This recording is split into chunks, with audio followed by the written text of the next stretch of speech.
just to say welcome. I will be very short because I'm not the person of interest in this room. They are. So I'm very proud and honored to welcome today Philippe Mansel, that you know. My dear friend, Mr. Kuneralp, who is one of our best experts in Istanbul of this topic and many other issues. Philippe Bourmaud, thanks a lot to the French Institut Français d'études Anatoliennes, the French Institute for Anatolian Studies. Thanks a lot, and once again to our special guest coming from London, dear Mr. Mansel. Nous sommes en France, we are on the French territory, so I will just express a few words in French. Pour vous dire bienvenue, merci beaucoup d'être ici, c'est un très très grand plaisir de vous avoir. Je ne l'ai pas mentionné en anglais parce que je voulais d'abord les mentionner en français, nos amis levantins de l'association Levantine présente ici. Merci infiniment à eux d'avoir eu l'initiative et l'idée de cette conférence discussion. Voilà. Thanks a lot to our Levantine friends. I wanted to mention them in French language first for historical reasons. Donc encore une fois, je suis persuadé que ça va être une conférence passionnante qui revient sur l'histoire diplomatique et aussi la grande histoire dans cette ville extraordinaire et cette ville-monde qu'est Istanbul. What's the best place in the world to talk about international diplomacy than Istanbul? And also, if I may add, is it a better place, perhaps the British Palace, but than the French Palace or the Dutch Palace, than this place to discuss diplomacy, history, and the very, very intense and rich relationship between Turkey, the Ottoman Empire, Europe, France, and other countries. So, have a good conference. Enjoy it. Thanks a lot for our special guests for being here today with us. Thank you and welcome.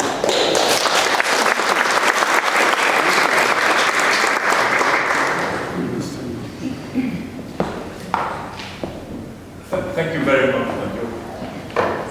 Thank you. Yeah, welcome to everybody. Dear Consul General of France, Olivier Gauvin. Dear Consul. Now, better? Okay.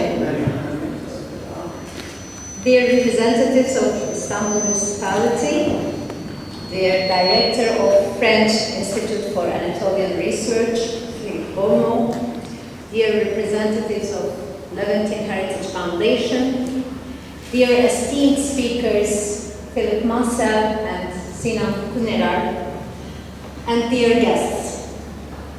Welcome to this event organized by Levantine Kültür ve Mirasını Koruma Derneği, LKMKD, with the support of French Consulate. On behalf of the association, we are very pleased to welcome you here today.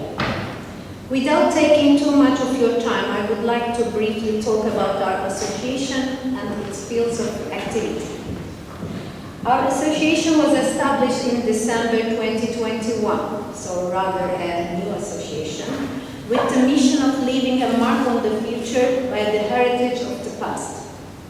It aims to research, promote and preserve the culture and heritage of Levantine communities, which have made significant social, cultural and economic contributions in these lands from the Ottoman Empire till present.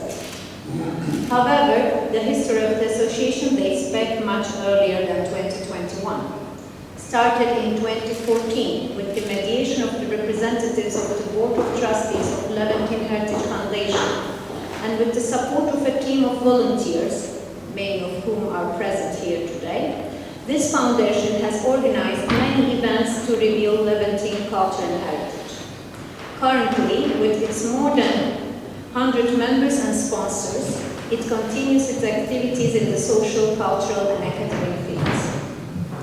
Among the activities carried out so far, we can count the Beyoğlu Levantine Conference Series, online conferences held regularly every month, excursions, Christmas dinner, theater, and other social activities that are the core elements of Levantine culture. The main principle principles of our association are as follows.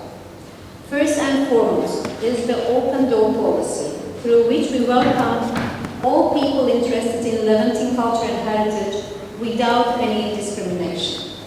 Second is growing together principle. We deliberately seek for partnerships with public authorities and private associations and develop joint projects in line with our mission. And last but not least, we take the balanced and impartial stance in all we do. We will continue our activities without slowing down in the coming days.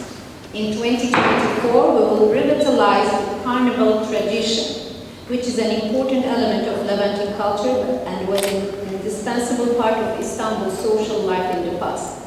So on 10th of February next year, we would be delighted to see you all among us at this carnival that will be held at the historic Pera Palace Hotel.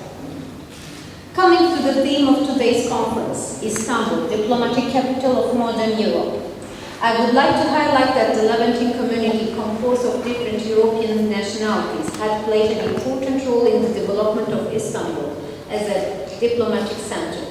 Undoubtedly, the district of Beyoğlu and the consulate building in which we are currently located are the witnesses of many important stories, activities, and events. Therefore, it's a great pleasure and honor for us to hold this event here today.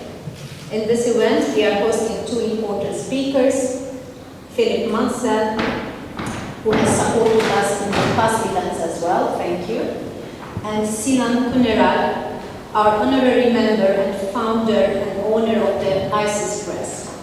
And thank you, Philippe, for the moderation.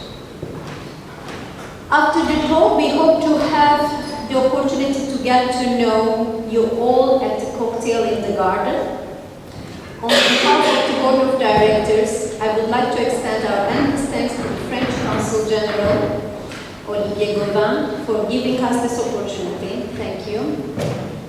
To Philippe Bourmaud for moderating this event, for the entire French Consulate team who worked hard for the organization, to Arcas Holding for supporting us in this event as in the past, and to our dear speakers Philippe Mansel and Sinan Kuneralp. Hope to have a pleasant and fruitful event together. Thank you.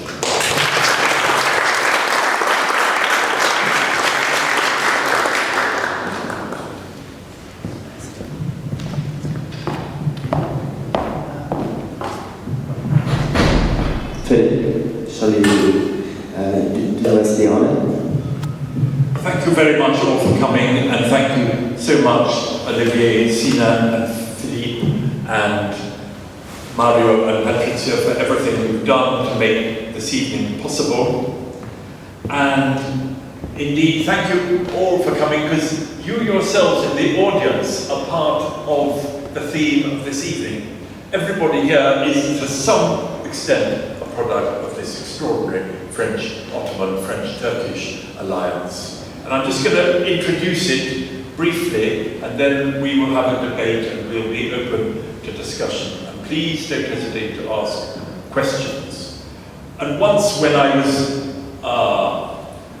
writing Constantinople, I asked an old lady, I think her name was Leila Duran, who had been here before 1914, and I said, what was it like? And her answer was, it was all French. Everybody spoke French. And I'm sorry tonight isn't in French, but perhaps another evening. And people have often asked me, why do you write about both Ottoman and French history? Well, I think they're so linked, they're so intertwined in ways we have almost lost count of, that they're almost the same subject. And Bourmaud in the 16th century said, Le roi de France n'a que deux amis, les Suisses et le grand seigneur. Only two real friends, the Swiss, because he could buy their soldiers, because he didn't trust his own French soldiers, and the grand seigneur, why? Because they both had the same enemy, the greatest link of all. They both opposed Austria and the power of the Habsburgs. And it's grand strategy which forms this extraordinary alliance. And from the very beginning, the reign of François Ier, There is an embassy here, more or less on this site, I think. And there is almost a research center already, because there are already scholars coming here, like Milan, like Postel, like many others, and writing about the Ottoman Empire, because not only the politics is extraordinary, it defies all cliches about East and West, or Crusades, or Jihad, or Islam and Christianity. They're friends for 400 years or longer. And the alliance becomes so important, it's too big to fail. It survives various minor incidents like piracy in the Mediterranean and so on. And there are many aspects to the alliance. There is trade. French ambassador said that it's the most important trade market for France. Marseille is a key. The key to the prosperity of Marseille is trade with the Ottoman Empire. There's this non-stop scholarship, writing dictionaries of, the first dictionaries of Ottoman and French are often printed here or in Paris. The first Ottoman studies come from this embassy. Trade ambassadors enrich themselves by trade in the Ottoman Empire and the grain trade, and they're involved in the power structure. They know who the R of the Janissaries is. Louis XIV would write letters to the Mufti of Istanbul. There is in the formula of letters how to write to the Mufti.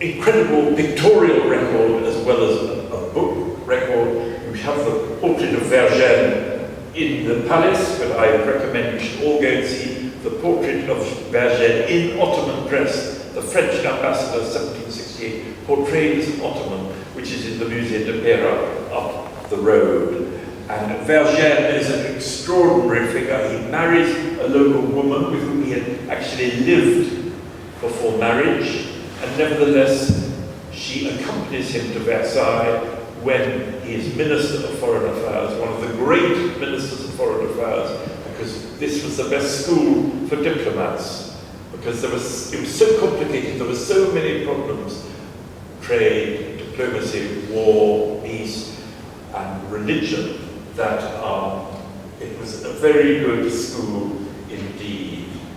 And it's an openly admitted alliance. The Grand Vizier in 1724 says, the Empire of France has for an infinite time been linked by a close friendship with the Ottoman government, which was linked to eternity. And they thought the alliance would go on forever, and it always did. And Vergennes is interested not just in friendship with Turkey, but also he brings with him the French tradition of friendship with Sweden and Poland, which are also allies of Turkey. And who is the shared enemy? It is Russia.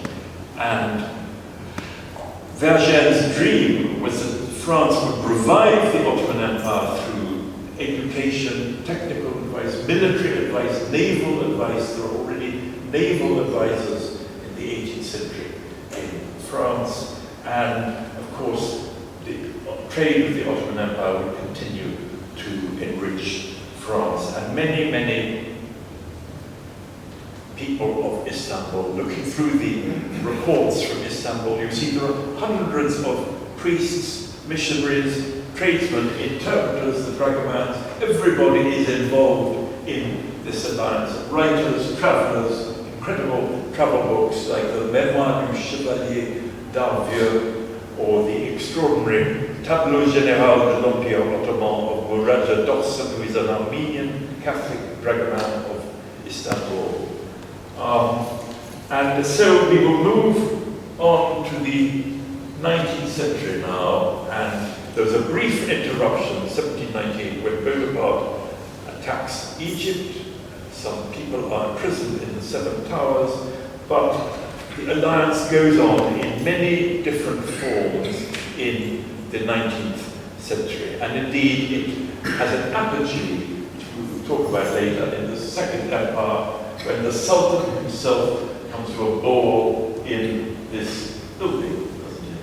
And I think I will end on that happy note, because the aspect of the diplomatic history, which is often forgotten, is the social life, the receptions, the balls, which were an essential part of a diplomat's job, whether they liked it or not. They had to entertain. Indeed. Well, as you remember, at the Vienna Congress, where, by the way, the Ottomans weren't present, it was said that people were discussing by day and waltzing by night, and it was not very clear where most of the discussion was done.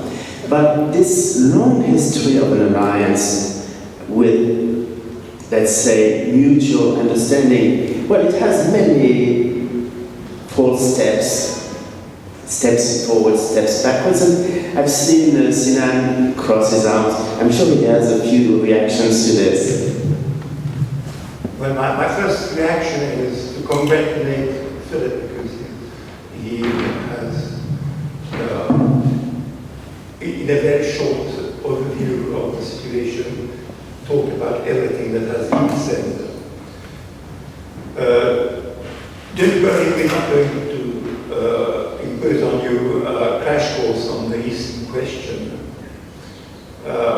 which is probably one of the most boring and dullest chapters of world history. I should know, because I've been working on it for the last 50 years, to my sense. We shall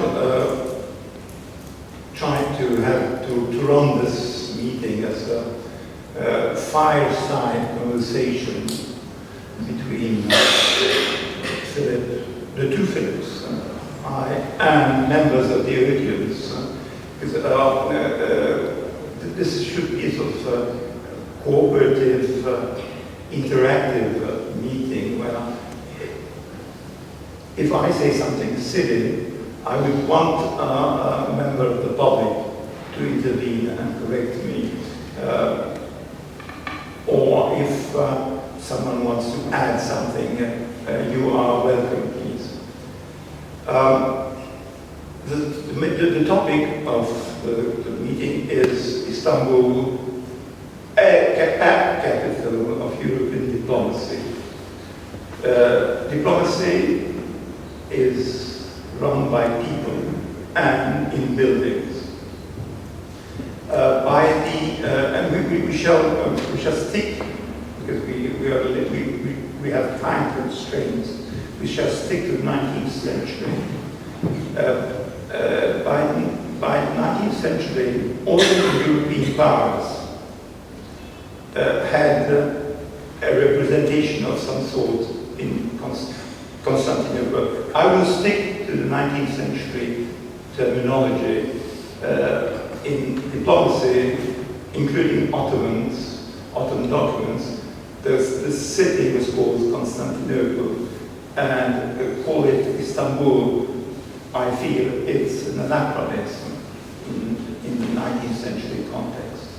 So all the powers had embassies or legations in Istanbul, except Portugal and Denmark. These two countries in the fringe of Europe,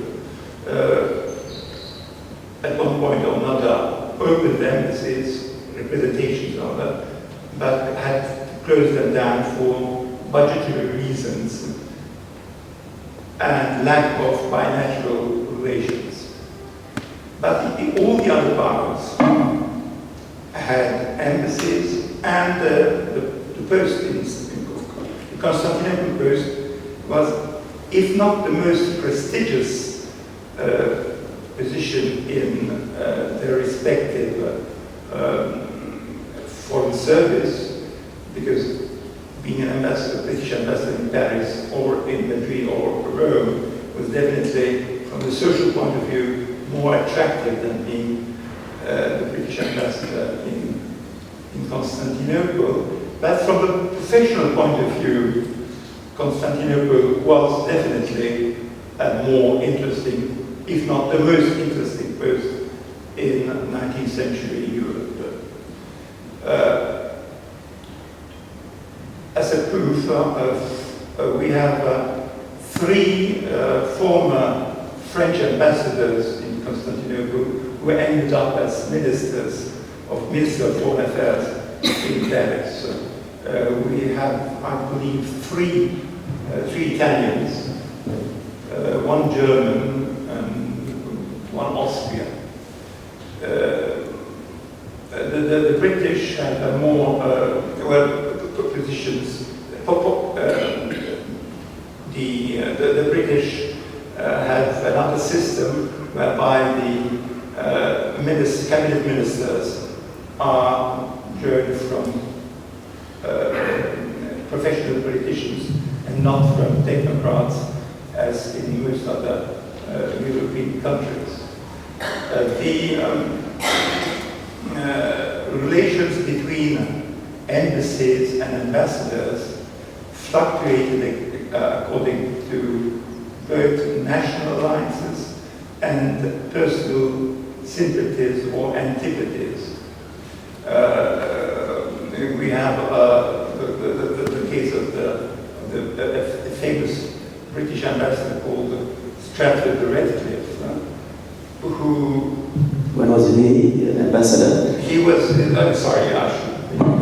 Well, he's a sort of intemporal figure, but he was there on various occasions from 1840 to 1857. He had a very tense relationship with his French colleagues, a succession of French colleagues, and he was very proud to say that j'ai mangé trois ambassadeurs français. That's normal because they were allies, at least for some part of his tenure. There was also a sort of personal, because he was, in today's context, he would have been certified and sent to an institution. But in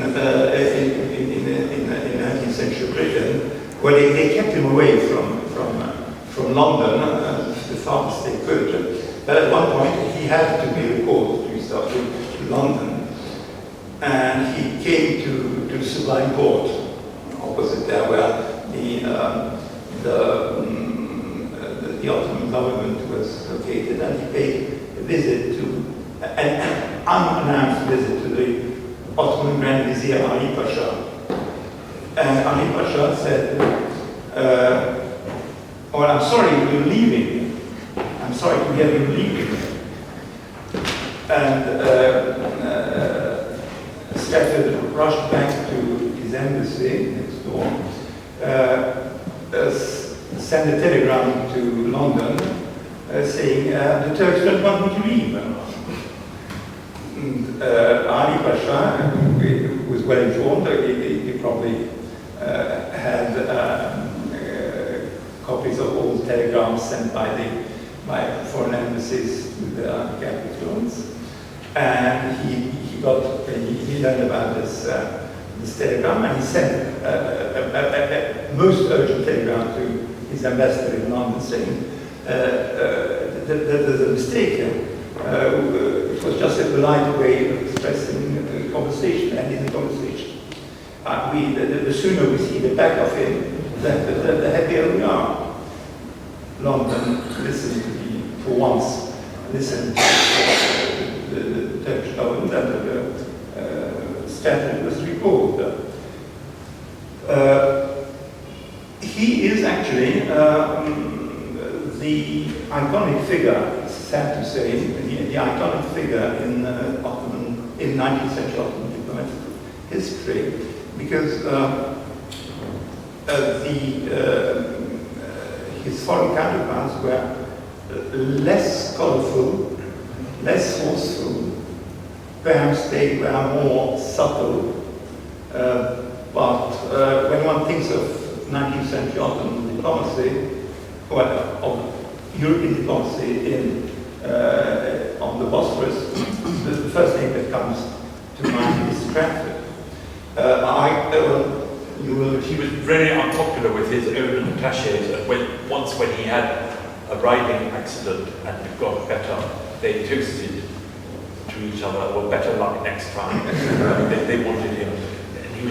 And one characteristic, if I may say, of diplomacy in Istanbul is folie de grandeur, thinking dreams of empire and structured narrative helped cause the Crimean War by his personal feud with Nicholas I. I think that's part of it, and many English politicians thought it was completely unnecessary.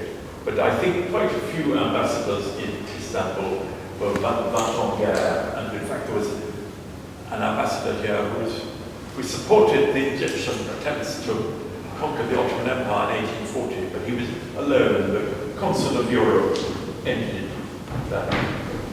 That's quite true, yes.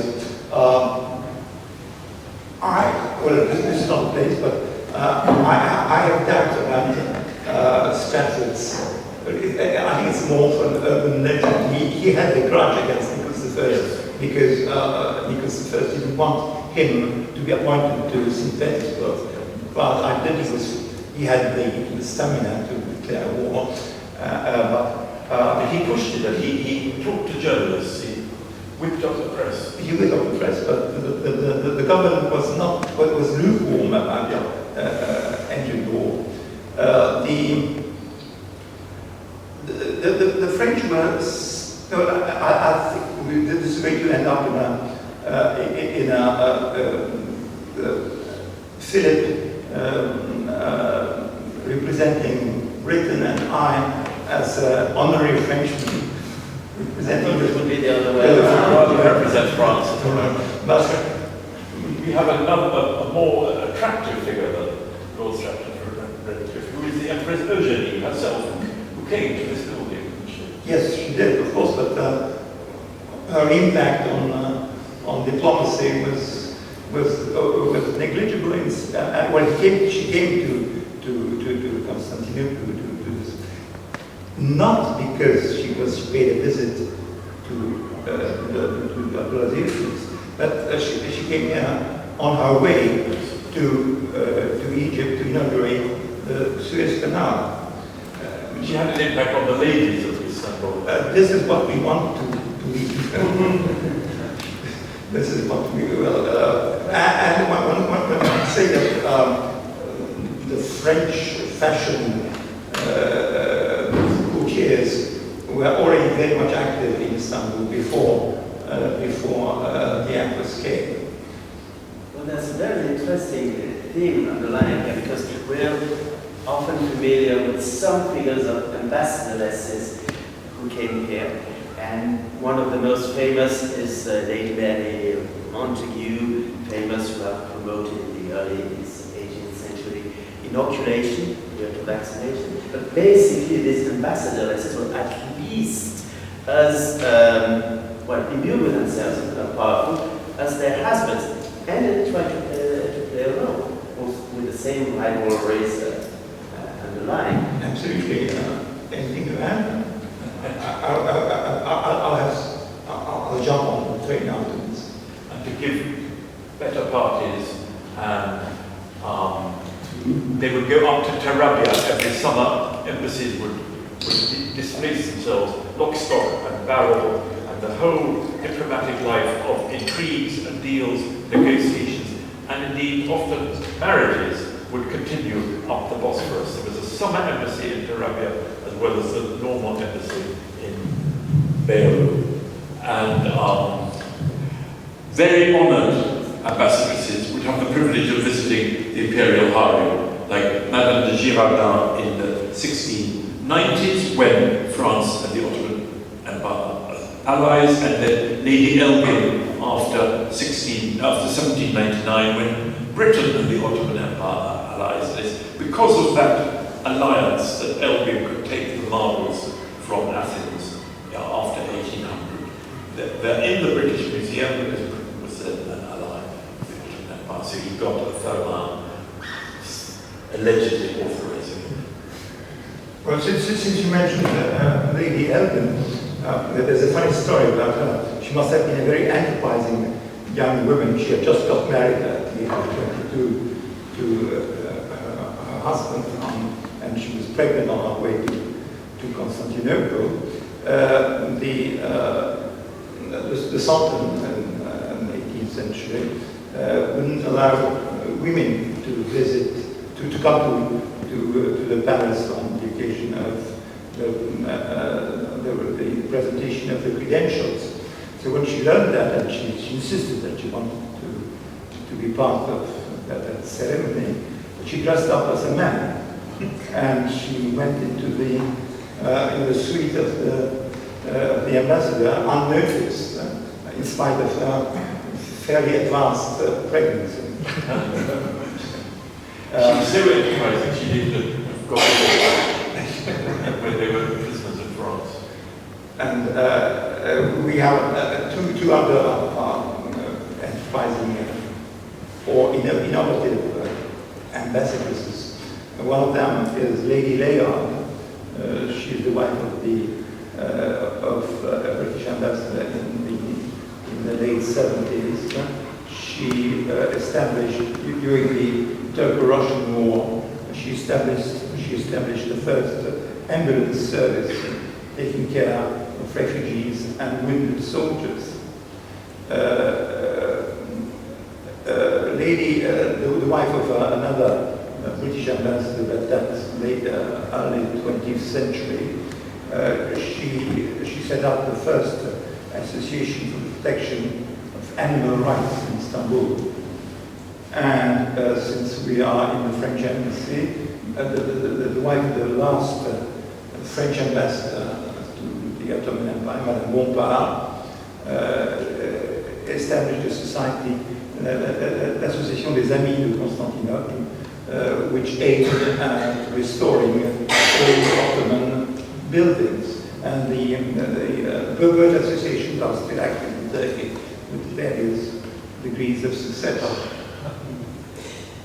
And in fact, I recommend all of you Lady Layard's diary and Sir Austin Layard's dispatches, which Sinan has published, because they give a very vivid view of Istanbul in 1877, the early years of the reign of Abdul Hamid, when Abdul Hamid is, as was the habit of Ottoman governments, relying on foreign diplomatic advice and technical help. Yes, Abdul Hamid was very young when he had just acceded to the throne, and he looked up to Layard as a father figure, literally. And he would go and cry in Lady Layard's lap almost. Because well, it was a dramatic period of Ottoman history. The Germans, the Russians were at the gate, and the Germans are usually at the gate. In this case, the Russians were at the gate, and he was in panic literally. And Layard, the Layard couple tried to boost his morale. Well, he described a fairly personal life where people tried either to press their careers or to press interests of states behind them. Basically, we're speaking about fairly serious issues there: wars and refugeehood, economic issues as well. And in the 1870s, when there was a world crisis going on, well, swept over the Ottoman Empire in Egypt, and basically these diplomats were not playing under the golden ceilings of this palace. They were dealing with very serious issues. And, could you comment upon the way their rivalries, but also the way that they knew each other professionally, and they knew the Ottoman diplomatic staff, had an effect or not on Ottoman society at large? Well, that's a very good question. They are doing negotiations not only in the gilded halls of the embassies, but also in these clubs which await their history, the Cercle d'Orient and other clubs which were in Beirut. You can see it in the wonderful caricatures of Yusuf Franco and Monsieur de Guiret, which are the most vivid pictures of diplomatic life I've ever seen. And I would say it shows that there was not only competition, but also agreement, and Europe really agreeing to support the Ottoman Ottoman Empire after the Crimean War, for example, or to carve up the economic benefits so that Germans wanted the British to be partners in the Baghdad Railway. The British refused, but other systems were shared, and indeed the negotiation of, say, Greek independence or Bulgarian independence or Romanian independence is on the whole fairly gently done and in agreement. There's the Greek War of Independence, but after that, Britain, France and Russia, and under the pressure of the Ottoman Empire, agree on independence, sign a treaty, they agree who should be king.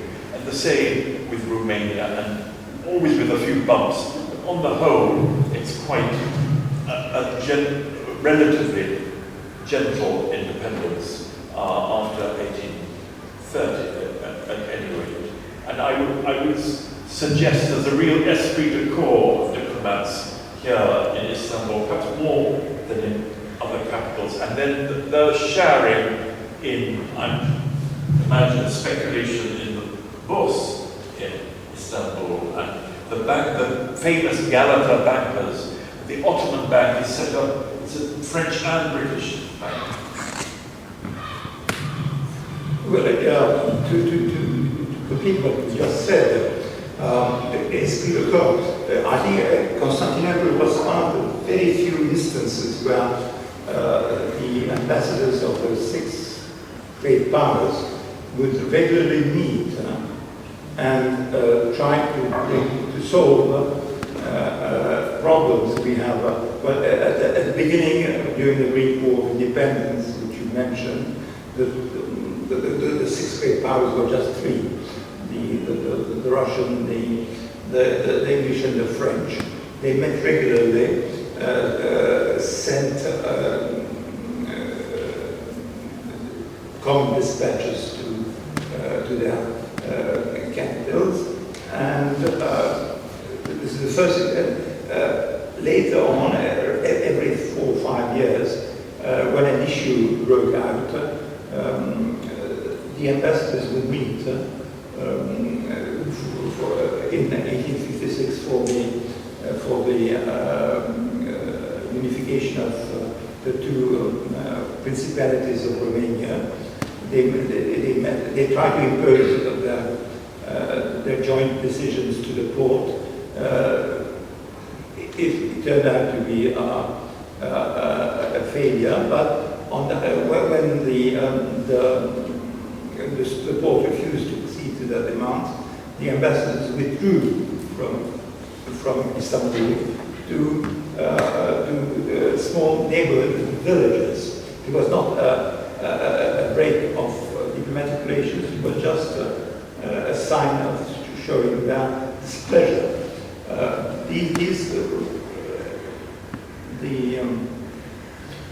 This went on till 1913, when the same great power representatives met in London this time to try to bring an end to the Balkan War.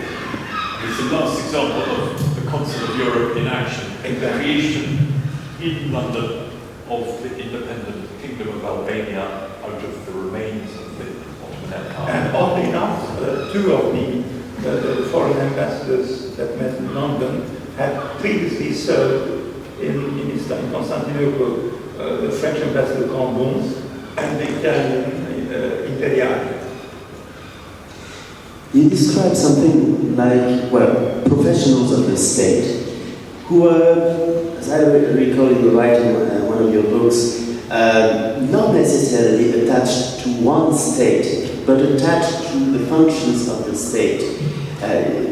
And, well, Istanbul, Constantinople, in the 19th century saw something like early examples of international or intergovernmental institutions. Do you think that's due to their particular diplomatic history?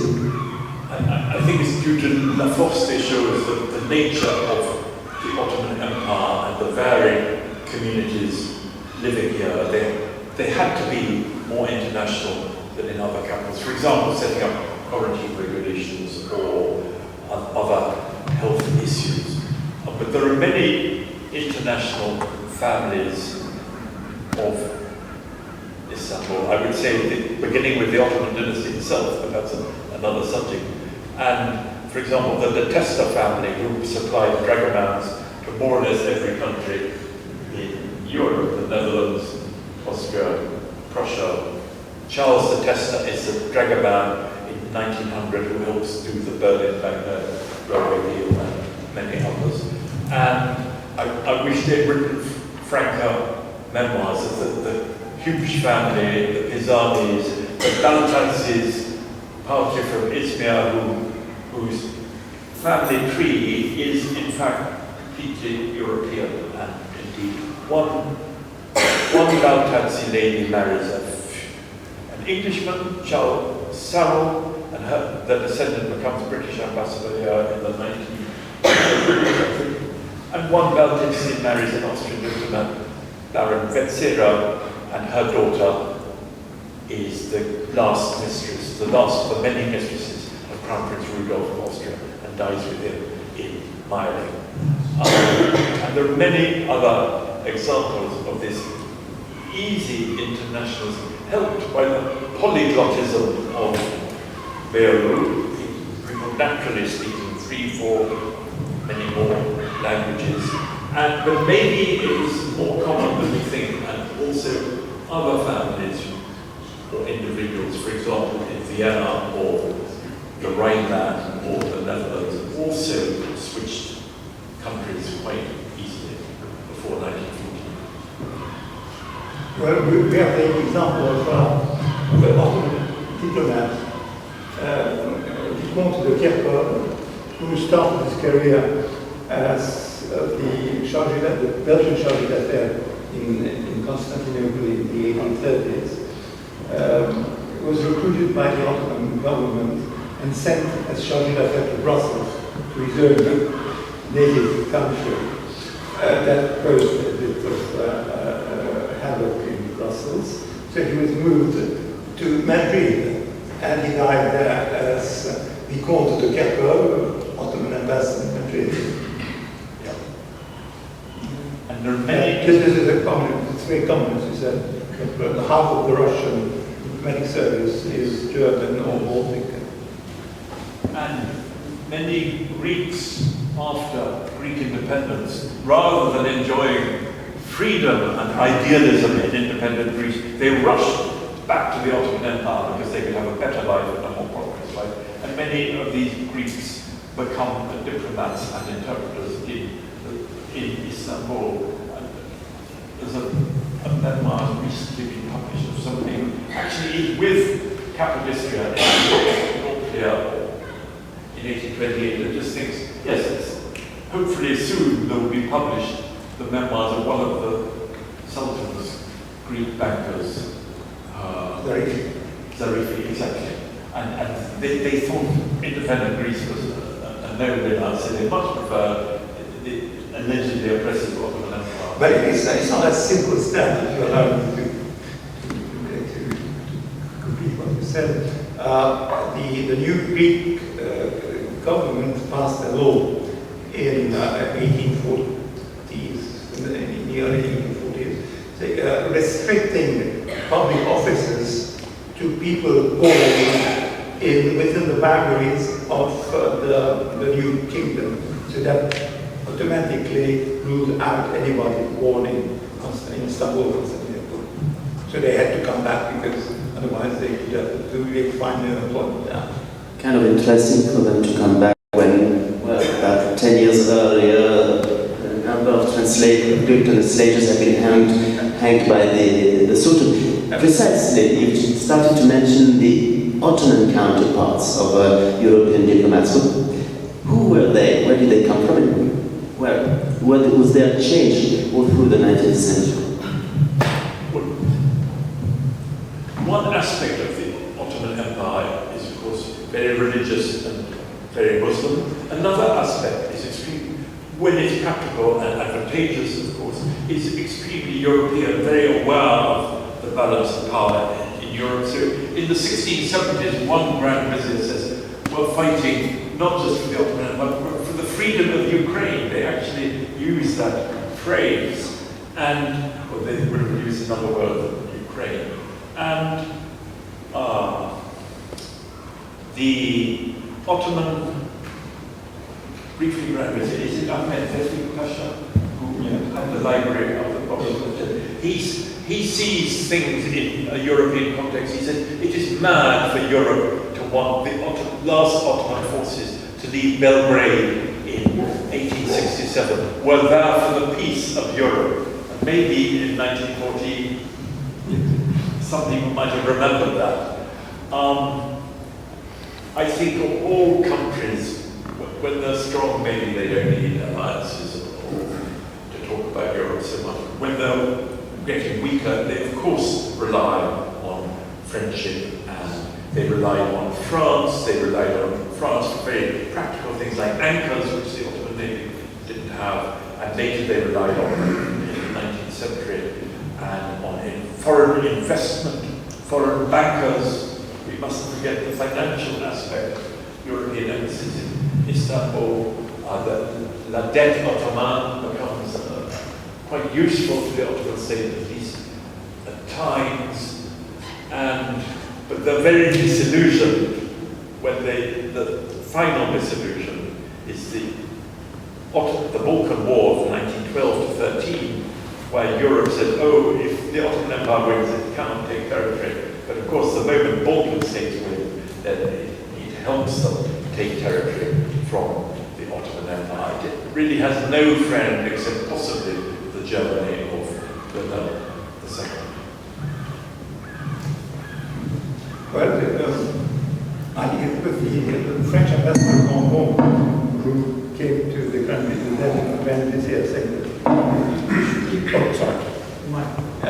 Cambon, who was one of the great French ambassadors, not only in Istanbul, but he stayed 20 years in London after Istanbul, after Constantinople, but he never learned English. He stayed 20 years, never learned English. That's interesting. The times. And there were so many English. And it's funny because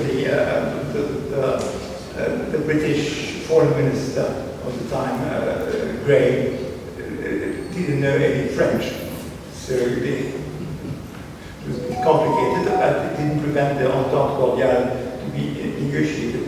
Yes, well, I'm drifting, I think. Yes, the Cambon, when he was in Istanbul, said to one of the Grand Museum, we, the representatives of the 6 great powers, we're trying to do everything we can to support you. But if you decide to commit suicide, there's nothing we can do. That complements what we just. Another example of the Ottoman Empire feeling European is 1840 appealing for the support, diplomatic support of Europe to stop Muhammad Ali advancing in Syria and further. So Europe was very useful to the Ottoman Empire. And the French language became very important as a vehicle for the modernization of the Ottoman Empire. You can see Mustafa Kemal's classroom in the Military History Museum in Istanbul. There's a lot of books in French already in the 1880s. Absolutely, yes. And the thematic language of the Turkish Foreign Service was French. And there has yet to be, I think, a book on the French words that enter the Turkish language long before Atatürk's language reform. 4,000 words, and they said, including words like Tirochan and Maîtresse and Scandale. And others which is spelled with 20 different ways. Well, I suggest maybe we might conclude on this special relations that were drawn here, not necessarily in a polarized manner. There were polarization, obviously, and we mentioned the French versus British. At times it was Austrian versus Russia as well. That played out here. But would you say that there has been the possibility of that spirit of diplomacy in international diplomacy to this day, or is this just an object of nostalgia that we are dealing with here? And was there really, through professionalization of diplomacy, etc., something very different in ways of doing diplomacy that would be I think Philippe will agree with me that circumstances are so different that we can't compare. Would you agree? Yes, it's very, very different, but the We've got the spirit a number of professional diplomats. the spirit of cooperation was very much there at the foundation of NATO, at the foundation of the European community, and indeed the French-British alliance in 1914 and in 1939. And if you read Churchill's speeches or Edward Grey's speeches, they are about Europe just as much as about Britain. So there was always a real feeling of Europe. It's maybe slightly less now. I was speaking about Brexit, so what can I do? Olivier. Thanks a lot again. May I ask you two questions, both of you? You mentioned the fact that diplomacy is a lot about persons and buildings, places. And in this very building, you can find a big red chair right over there. Could you tell us a bit more about the story of this supposed story of that chair and the visit of Sultan Abdulmejid I after the Crimean War? Second question is very, pretty well known, I think, in the audience, is about Ahmed Pasha, Kuneralp Ahmed Pasha. And you can find and see his statue in the garden. The garden will have a cocktail after that. Could you just tell us a bit more? Because that's a very interesting story, which, in my opinion, tells a lot about the fact that in that time you could switch very fast from one country, one citizenship, not one citizenship, but one country to another one. And second, that the strength of the alliance as well between France and the Ottoman Empire, because at the end of the day, after many stories, when he came to Constantinople, he became a very close, quite close military advisor to the Sultan. So it tells a lot about, I think, the relationship between our two countries. Yes, well, I think Sultan Abdulmejid is a very interesting figure. He's been underrated. He is said to have been an abonné of the Revue des Deux Mondes. I don't know if that's true. Sinan would know. But he certainly loved the music of Rossini and Donizetti. He goes to the opera in Berlin, and he also has his own opera house attached to Dolmabahce Palace, which no longer exists. And it's he who begins the liberalization and modernization of the Ottoman economy and many other aspects of the country. And indeed, he makes Istanbul an example not only of Islamic architecture, the incredible mosques everywhere, but also of 19th century palaces, because I think there are more 19th century palaces in Istanbul than anywhere else in Europe. Dolmabahce, Beylerbeyi, Abdulaziz, Chirag, and Yildiz, and many other kiosks. So, and he's often using the Balian family of architects who are Armenian Catholics, educated partly in Paris. So he is a definite modernizer and Europeanizer, and he receives the order of the Garter from Queen Victoria, a special Garter embassy from London. So the Ottoman Empire is being incorporated in the honours system of Europe, which is so important for satisfying diplomats. Diplomats are exchanging, one of their activities is exchanging medals. And so there are Ottoman medals given to foreign diplomats and foreign medals given to Ottomans. And Ahmed Pasha, the great Bourmaud, yes, he is another example. He's an unusual example of a French officer coming to serve in the Ottoman Empire as early as the 1730s, basically because he was completely impossible in France and Austria. But many other people made their careers in Istanbul for financial and personal reasons. And there was the Osterrock family, and Sinan must have known some of them. And then the colleague of yours, Stanislas, investor. And many other bankers, and their memoirs and letters are slowly being published by the ISIS Press, also by the German Institute, and in other series. And you see this incredible varied life in Istanbul, which you also see in the caricatures of Franco. Every night there's a party at an embassy. But to come back to what Olivier asked, Abdelmajid came to the embassy on the occasion of he would see also the comptoir of the Légion d'honneur. And I, right offhand, I can't remember if he went first to the British embassy or to the French embassy. It might have been at this, a few weeks. I think he first went to the French embassy because it took more time for the Brits to send the Garter, which required a more sophisticated diploma address. So he probably, you have the primacy there. I agree with you, Saint Sebastian. But I'll check. But, I have a question. about Ahmed Pasha Bonval, the reason why he came to Istanbul, he first tried his luck in Austria, and the Austrians turned him down. So Istanbul was his second choice, his plan B in a way. So thank you, this is fascinating. And so I've got two questions which are kind of related. The first one is sometimes, none of the diplomats are here, but sometimes diplomats confuse access with influencing. And you gave a really solid example of when a diplomat was not great at influencing, in your view, the Stratford Canning examples.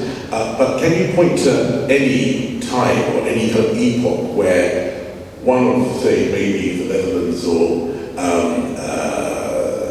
the French or the British really locked down that influencing? And did that then translate into anything that was led to outcomes that were beyond transactional? Well, this is a very complicated question. Offhand, the only example that I can think of, a foreign ambassador in Constantinople trying to unsuccessfully influence his own government is when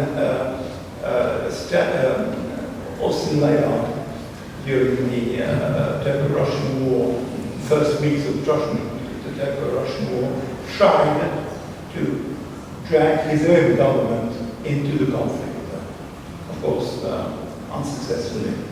Does this answer your question? The actual verbs is actually an ambassador diplomat that really did have impact and influence with the Ottoman court here, and that achieved things beyond kind of like. Well, in that case, sorry, I misunderstood your question.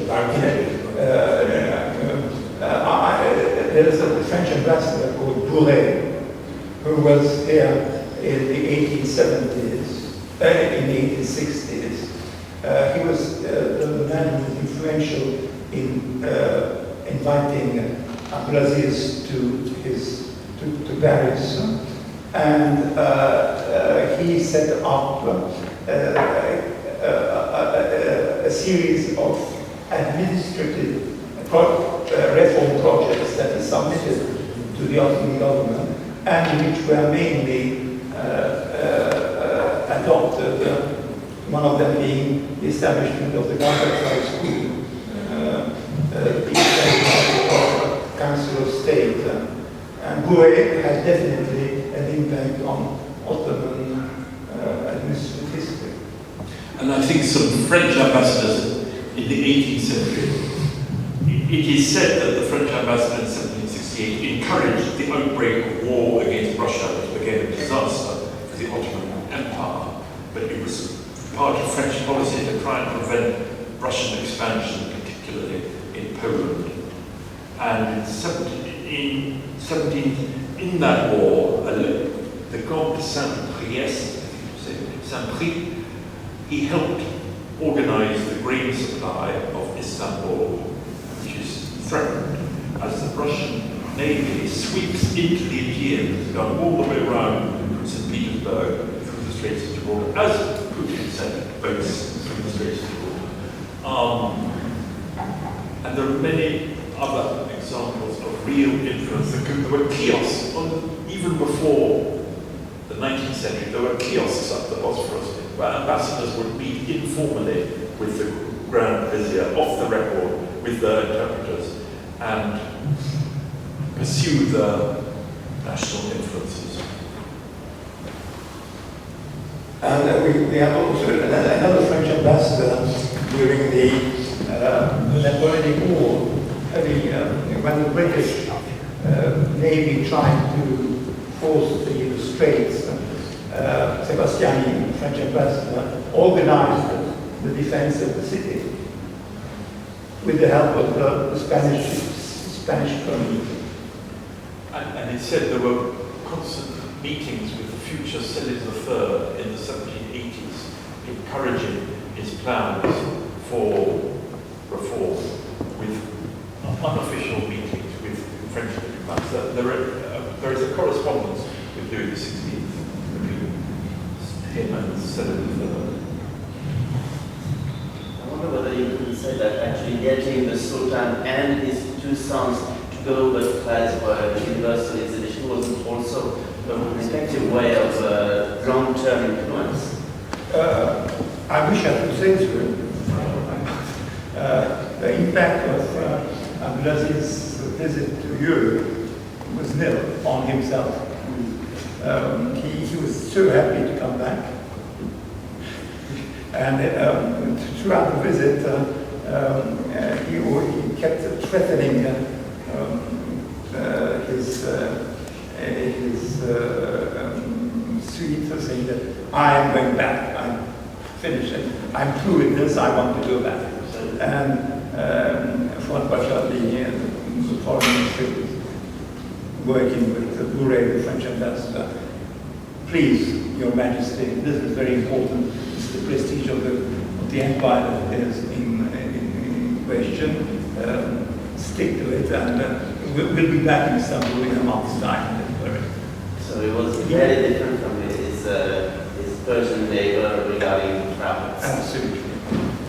He also went to London, I hasten to add. The incredible music done for him at Crystal Palace with a choir of thousands or something like that, trying to outdo France, of course. And Queen Victoria bothers to come to receive him. This is so interesting, I'm about to forget my question. Jonathan Beard, a British Levantine, educated in this building virtually. So we're all francophone, all the family, and I suppose that's because we are origins of Iskenderun, Aleppo, and Beirut. And it's this point that I wish to point the question. The mandat français, le mandat français is very influential, of course, in the Middle East, particularly in the three countries I refer to. But here we hear from you wonderful people, experts, that there was quite the same amount of influence by the French here in Istanbul. Can you link the two, what was happening in the south? No, we can't. The mandat français was established after, the mandat français in Syria, Lebanon, was established after World War I, when the Ottoman Empire was crushed. So it was part of the French colonial empire. So you can't compare the two situations, but they are different. Iskenderun, which you mentioned now, was a sous-préfecture French superhéroes from 1919 to 1938. Of course, French back there was more direct. Here, in the other parts of the empire, it was indirect. But before the Mandat Français, there were already French schools in Beirut, Aleppo, I mean, all over the Ottoman Empire. And that is through Ottoman permission of these teaching orders, really from the 1620s for local Christians, and then later in the 19th century, Muslims and Jews began to go to these schools. And all of this comes finally from the French-Ottoman alliance and through the ambassador here. And there's a wonderful book by the Chevalier d'Arvieux, which needs to be republished. And he's a French consul in Aleppo and in many other places. He's in touch directly with Louis XIV, whom he entertains with stories of local customs. And his description of the orders, the teaching orders or missionaries in Aleppo is completely fascinating. He said he had more trouble from quarrels between Carmelites and Jesuits than from any local Ottoman authorities or Janissaries. So the French influence is already there, and the proof is the creation of Armenian Catholics and Greek Catholics in Syria and East Anatolia already, with the blessing of French consuls. I'd love to add a few words about the Mandat Français, on which I find myself to have done some work, but, well, basically I would like to invite maybe one more question before we wrap up, or actually we move to the garden. There is one on the back.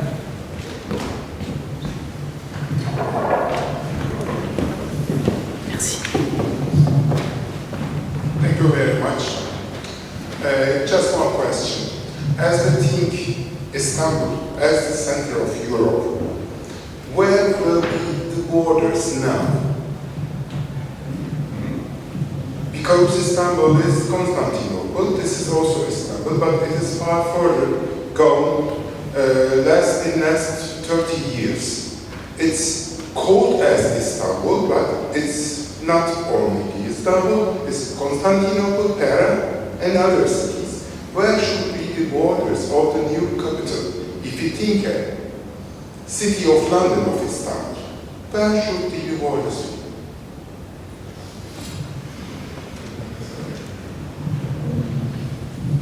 Well, I don't. I'm going to offer a very poor excuse, which is that none of us is an urban planner here. Now, the whole idea that Istanbul is actually a concept we use is actually very true and very interesting, because we know that actually in the period that we refer to, and that's why we speak about Constantinople in the first place, Istanbul, that's just the other side of the Palais. And for some people, it's actually terra incognita. The memoirs of that Hungarian soldier and then worker in the Republic of Turkey, Antoine Köpé, is revealing from that perspective. He is a Perot, pure Perot. He speaks French, no. Hungarian, yes, but by name. In 1916, his officer, who was a soldier in the Austrian-Hungarian army, asked him to go to the Badr Ali in Istanbul. And he's never been there, and he's kind of afraid. So the borders moved. The question of what the metropolis of Istanbul will become is one that has to do, I guess, with the type of development of transportation this city wants and needs. Do we want? Okay, I'm going to go into a conversation which is not mine to make, but my colleagues who are in urban studies. So I beg you to let me stop here. And the problem with demography. I mean, will the birth rate go on going up? Is it already started to decline? It has. How many buildings actually full of people? And there are 7 centers in Istanbul, I think. It's not a monocentric city. You have people who speak ironically, but still of the Republic of Calicut. We're done? We're done. Okay. Thank you for your patience. We would like to thank